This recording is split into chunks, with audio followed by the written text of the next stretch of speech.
My name is Eduardo Borges. You may know me as Ed Borges, and began my journey here and service at Houston Baptist University in 1999. Started off in the admissions office, working for enrollment management, where I served in various capacities. I started as an admissions counselor and then held different posts. My last post there was as Director of Undergraduate Admissions.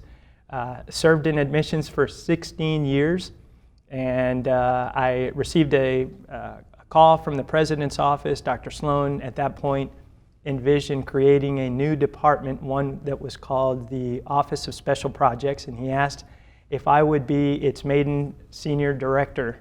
And when the president of the university asks you if you want to lead a department, you say yes, sir, and you embark on this new role. And so that's exactly what I did.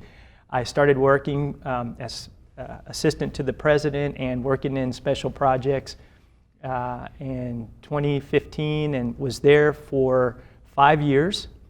And then was asked by Dr. Sloan to serve in the provost's office to provide support and advice to our newly appointed interim provost, Dr. Stan Napper, who previously had been the dean of the School of Engineering when it was started here. He was the inaugural dean, and then went on to be the dean of the Merge College of Science and Engineering. And so Dr. Napper was asked to be the provost of the university, was voted unanimously so, and then put in his name in the hat to become the permanent provost, and I was asked to serve as his assistant.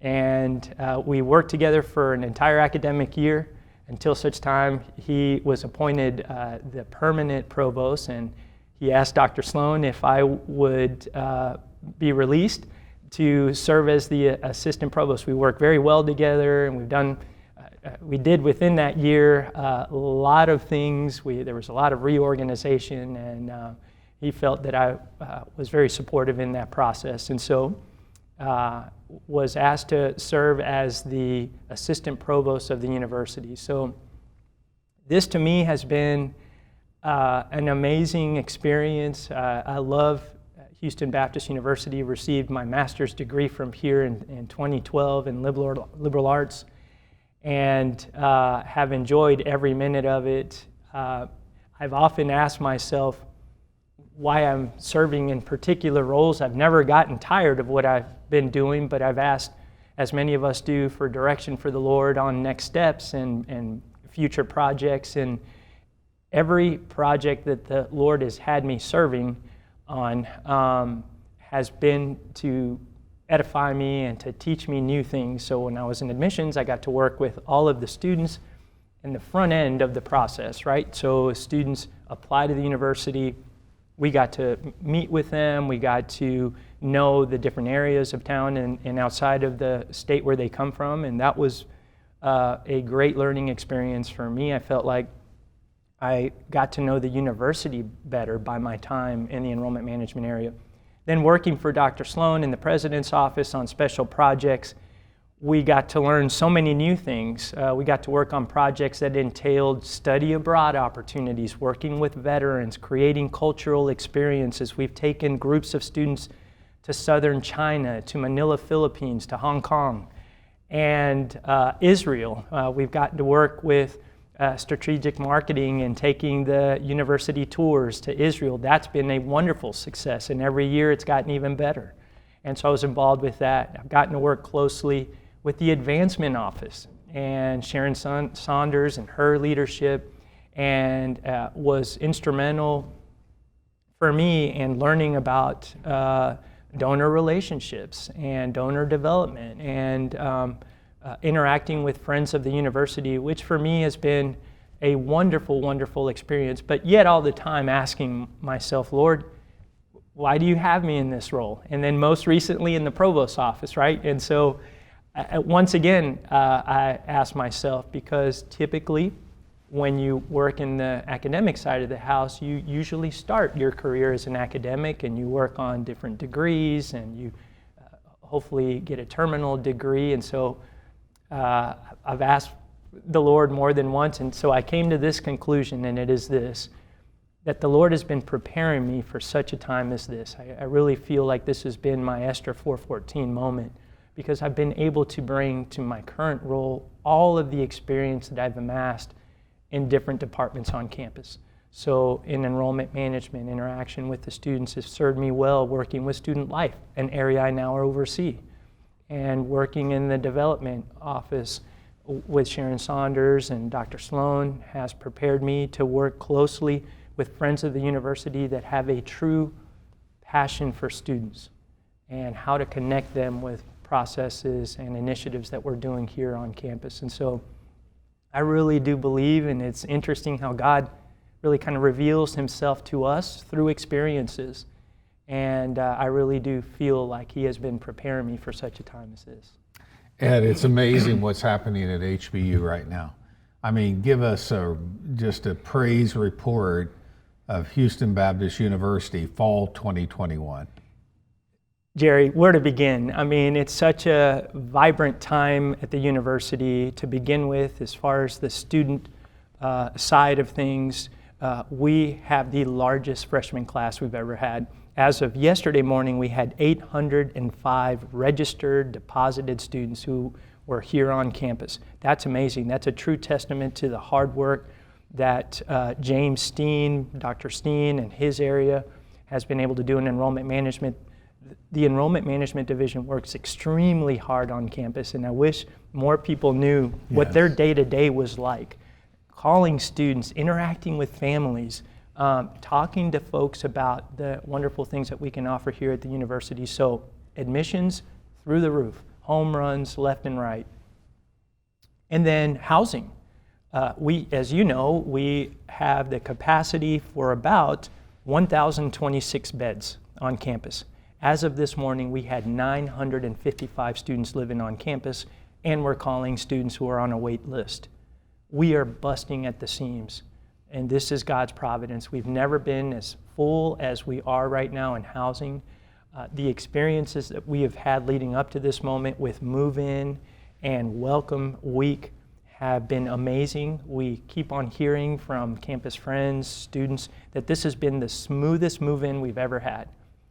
Under the leadership of Mr. Gio Arellano, who is a graduate of the university, has been working for us for 7 years and is currently the interim director of housing, has done a beautiful job so far. Everything is going really, really well. Our biggest issue right now is where are we going to put people that are waiting to live on campus? So those are two big things. And then on the academic side of the house, another side of what I do, it's a different hat that I wear, is I have the privilege of working in the provost's office. I can tell you, Jerry, that our provost, Dr. Stan Napper, moves very quickly. And he has made so many changes on campus for the better. He has realized that there has been a need for reorganization, and so therefore we now have a reinstituted, we've had it before, it went away, but we brought it back, a student affairs area. And the student affairs area is an umbrella that oversees 4 different areas. One is residence life, another is student life, then there is student success and student testing and accommodations. And so those 4 areas are under the student affairs umbrella, an area I'm proud to serve with, that reports to the provost's office. That reorganization has already caused some sparkle, and we have seen the buzz within the campus community about the newly reintroduced student affairs. We're creating an environment, and I'll be super candid with you, Jerry. We want student affairs to be the best place to work for on campus. That's awesome. We're already seeing that. We've gotten lots of praise from the campus community, but it doesn't stop there. The library, we're doing some changes there too. As you know, we redid the first floor of the library, and the first floor of the library, through the very gracious donations from the Looper Foundation and from others, AT&T Group, the Cullen Foundation, was revamped. We moved the books to the second floor because we heard our students, and our students were saying, as we have now seen at other universities as well, that they wanted the first floor of the library and the library in general to be a place where they could come and grab a cup of coffee. Gone are the days where you get shushed in the library. You remember those days, Yeah. Jerry? You couldn't even. And students want to go in and grab a cup of coffee and study with their friends and be able to talk and create groups and write on the wall. So as a result, we have a whole wall that's dry eraser board, and that's happened. But what the campus community doesn't know yet is that we are also going to do the same transformation on the second floor. And under the leadership of the newly minted Dr. Tristan Fernandez-Cablet, who will oversee this new area, she has now been promoted to a new position. She had been working most recently in our Academic Success Center, overseeing our tutoring area and other things, doing very important work. She's now gotten her EDD, and so she has been promoted to Associate Dean for Student Success, but within the Student Success area, I should say, but she will be Associate Dean for Academic Support and Resources, and that is what we're going to be calling the new library area. And she is already well underway. She'll be working with the librarians. We have a fantastic group of librarians on campus, and the second floor is her target now. So we're going to do with the second floor even cooler things than what we did with the first floor. So Jerry, when students go into the library right now, it is going to be unlike anything they've ever seen before there. It's going to be revamped. It's going to have resources that they haven't had before, technology that will be at their disposal. And you know, we already have some really cool things. You can actually check out a laptop if you don't have one. You can do that. You'll be able to do that on the second floor now. Flat screen TVs that will be broadcasting information that students will be able to use. We're going to enhance our interlibrary loan system.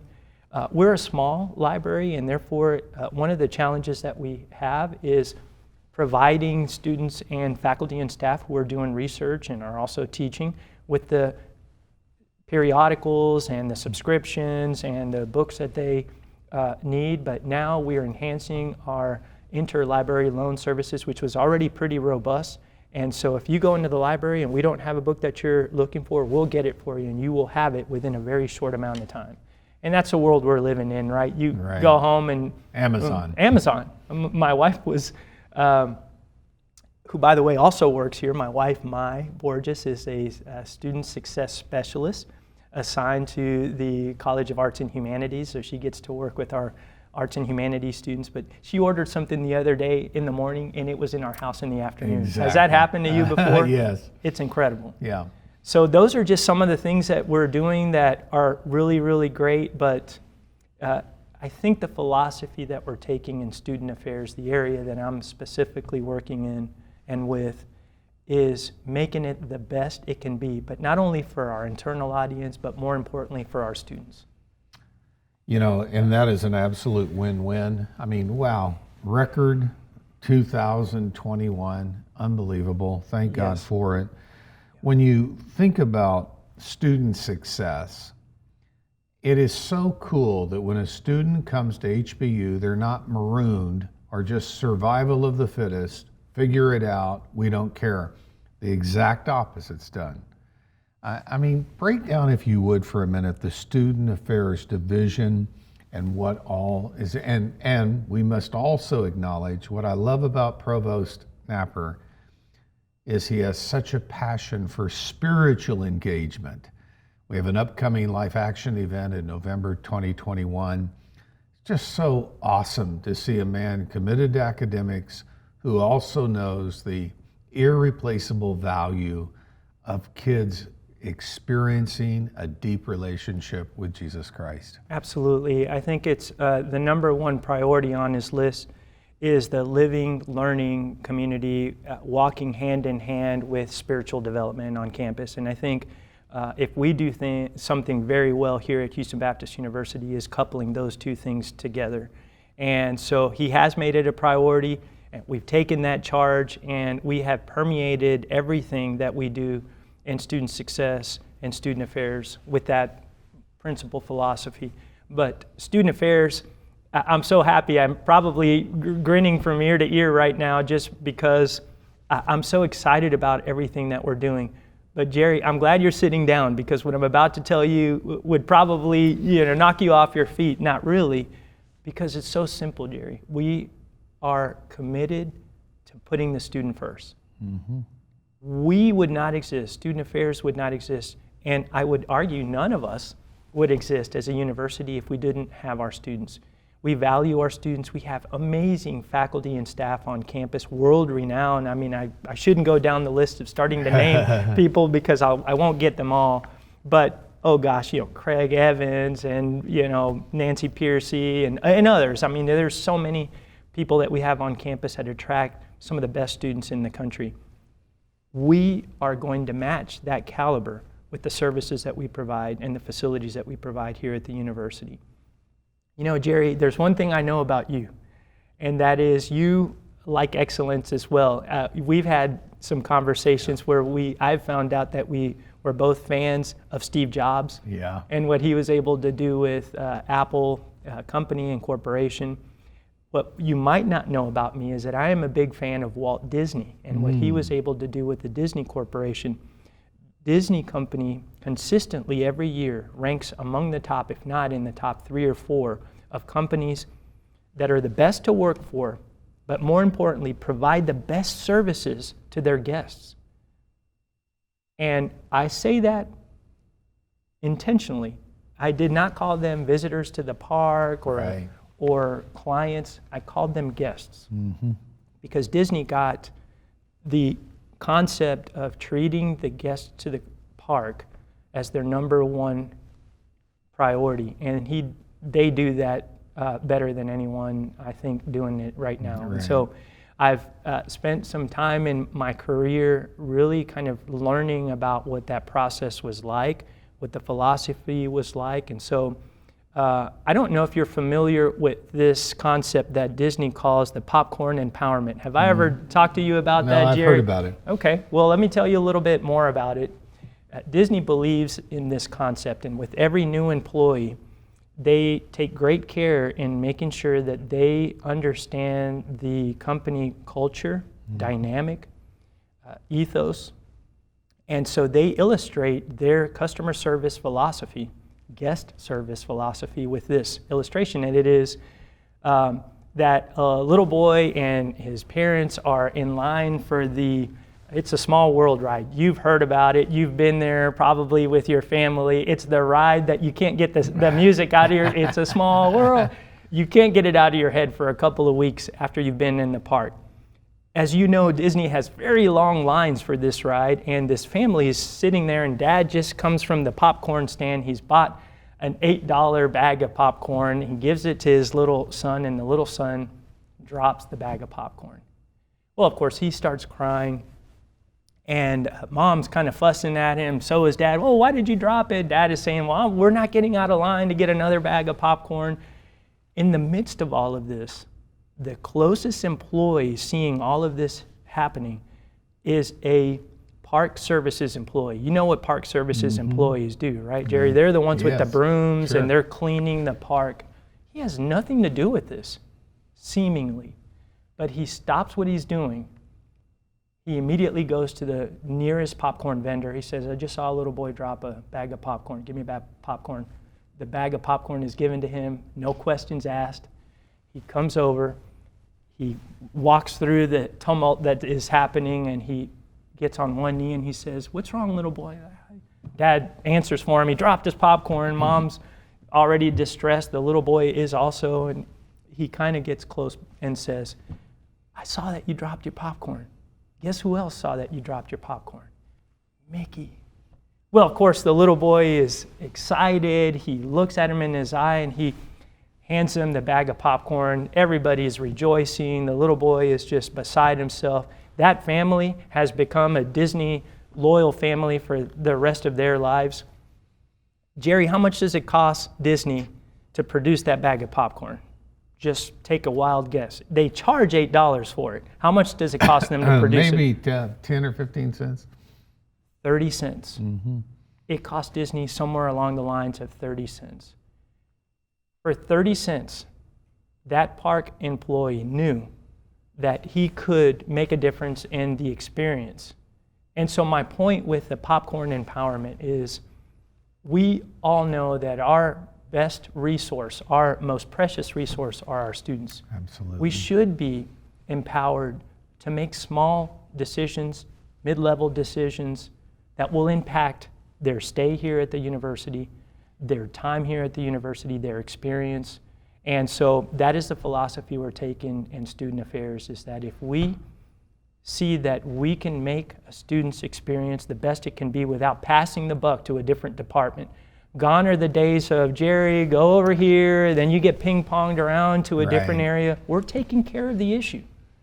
And that's the philosophy that is permeating all of student affairs. If we can take care of the issue with the student, whether it is a student affairs issue, student life, student success, accommodations, residence life, we're taking care of the issue for the student so that they can go about the business of having the best experience possible here at the university.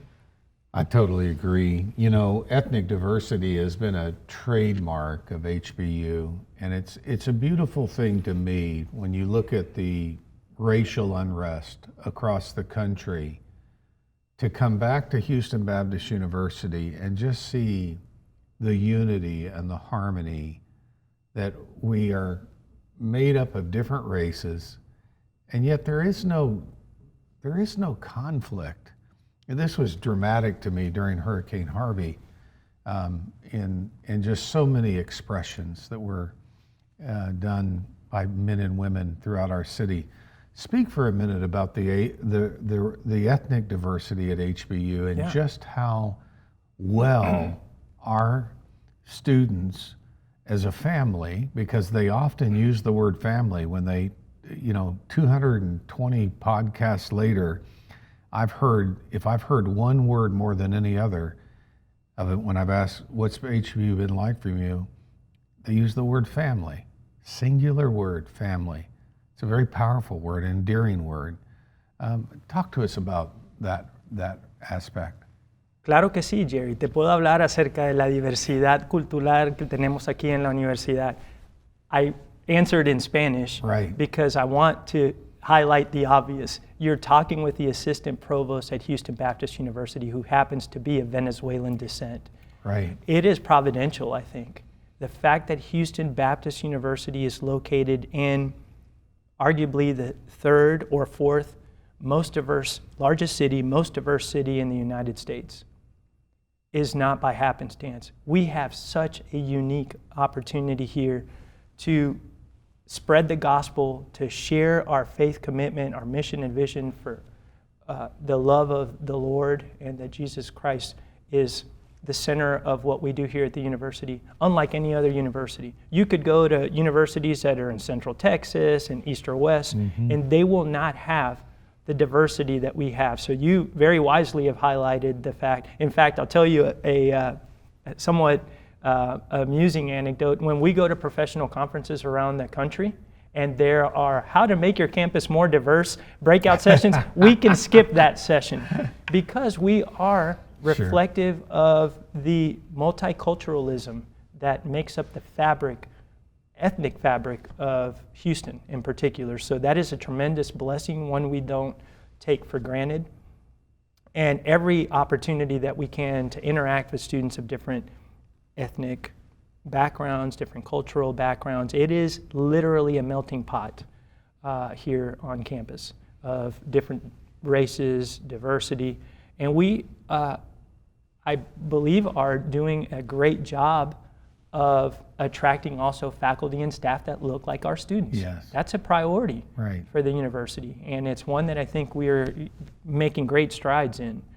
It's wonderful to go into a classroom that looks like the United Nations. You know, you step into any one of our classrooms. And that's the business world you're primarily going to enter. Yes. If you do anything significant outside of, unique circumstances where you might be in a geography with, one or two races.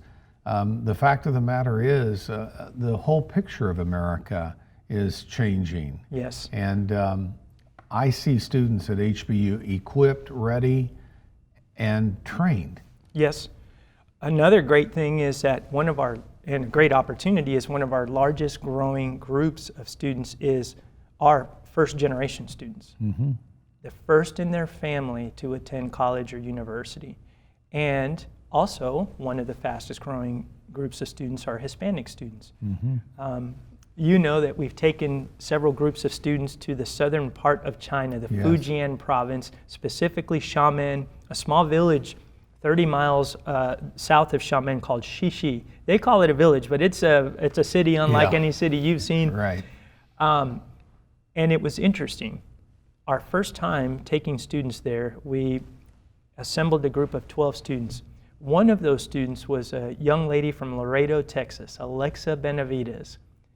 She was the first in her family to go to college. She's now graduated from here with a biology degree and is hopeful that she'll get into medical school, well equipped for that.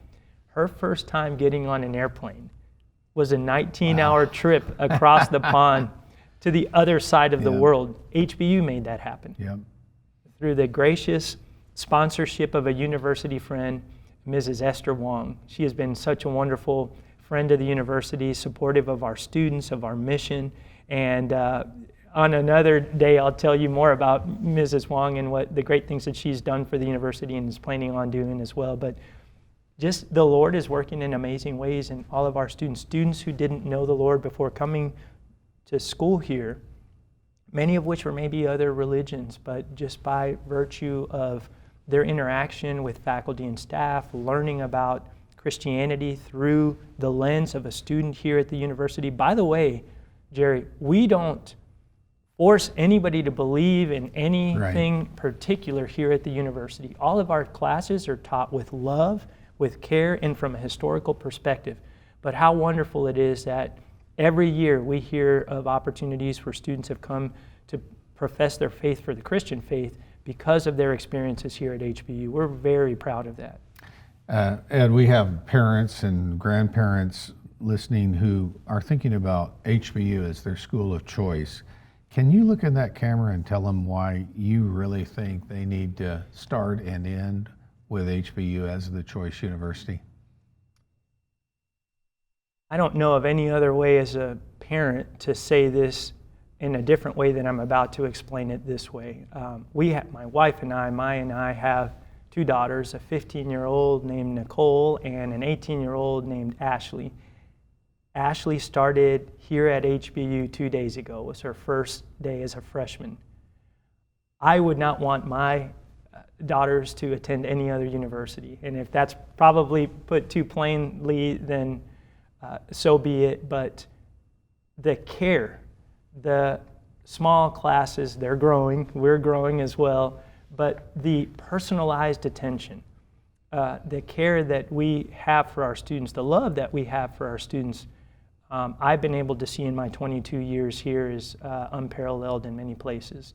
And so as parents who are considering where to send their children and as students who are considering where to attend college, there are great benefits to coming to Houston Baptist University. It affords you the opportunity to stay close to home. For parents, there's no bigger blessing than being able to have your son or daughter come home for the weekend if they live on campus, which we would like for them to do. Or if they're sick, you can go and care for them, or they can come home. If some students will say they'll go home just to do laundry and just to be cared for by family. And so it really is an amazing place. We are growing. We are building new buildings. The Morris Family Center for Law and Liberty is already being built. It's going to be a building that resembles as a replica of Independence Hall in Philadelphia. It will be amazing. It will be the only replica of its kind in the country. There's one in Knott's Berry Farm, but it's not to actual scale. Ours is. And so we will have students coming from all over the southern region of the United States to visit a building at our university. We have Division I sports. That's also uncommon for a university our size.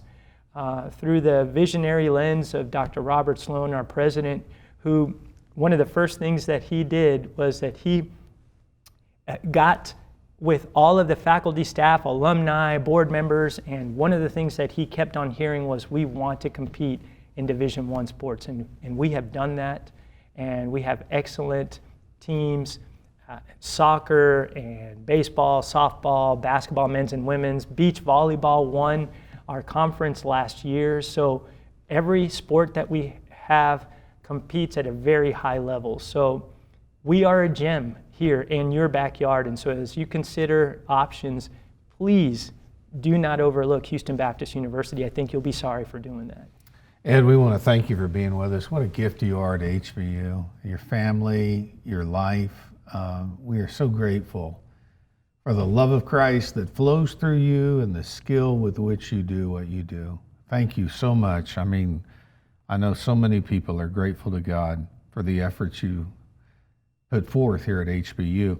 HBU can be your school of choice. And remember, visions like this don't happen without a few people. We call them angels. They just realize that strategic giving is kingdom impact giving. And could there be anything that could change the trajectory of this nation better than young people trained, thoroughly educated, a distinct Christian worldview that go out and change the world? It took one Daniel in Babylon, and we have literally hundreds, a few thousand here at HBU. Make you part of HBU in your giving plans. You can learn more about hbu.edu/student affairs. hbu.edu, check out all the offerings. Our admission office is available to you to answer every question you have. Ed, thanks for being with us, man. It's my pleasure. It's always a pleasure talking with you. Look forward to it next time. God bless you.